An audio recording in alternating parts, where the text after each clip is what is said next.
এই যে ডিজাইনটা দেখতে পাচ্ছ, এটা আজকে তোমাদেরকে আমি কিন্তু রেডি করে দেখাবো। তো কিভাবে রেডি করছি সেটাই দেখো। পট্টি ছাড়া কিন্তু আমি ফলসে উল্টাবো। তো আমার সোজা দিকটা কিন্তু নিচের দিকে আছে, এটা কিন্তু ওপরের দিকটা উল্টো। বারবার বলছি এটা লক্ষ্য করবে। সোজা দিকটা আমার ঢেকে ঢেকে আছে, এটা কিন্তু উল্টো। দুটো ফিতে আমি আগে থেকে রেডি করে রেখেছিলাম। দুটোকে কিভাবে দিচ্ছি দেখো, এইভাবে কিন্তু দিয়ে দিতে হবে। দিয়ে পুরোটা আমি সেলাই করে নিচ্ছি। বোঝা গেল? খুব সুন্দর করে দিয়ে দিতে হবে, পারলে দুটো করে সেলাই দিতে। তারপর এইভাবে ঘুরিয়ে নিচের দিকটা সেলাই করে দেবো। দেখতে থাকো কেমন করে করছি। এইটা করলে কিন্তু কোনো পট্টি লাগবে না। তো চলো এবার আমি যেভাবে সেলাই করেছিলাম ফলসটাকে কাটিং করে নিচ্ছি। কাটিং করার পর এটাকে আমি উল্টে দেব। দেখো কিভাবে করছি।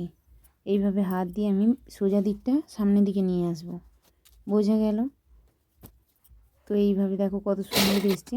এবার আমি যে দেখালাম এই যে গোলটা, এটা কিন্তু ছোটো ছোটো করে আমি একটা সেলাই দিয়েছি সোজা দিক করে, যেমন এটাতে দিচ্ছি নিচের দিকে। এটা দিলে কী হয়, ফিনিশিংটা খুব ভালো দেখায়। তাই কিন্তু পুরোটাই কিন্তু এইভাবে ছোটো ছোটো করে সেলাই দিতে হবে। ভালো লাগলে প্লিজ চ্যানেলটিকে সাবস্ক্রাইব করে পাশে থেকো। টাটা।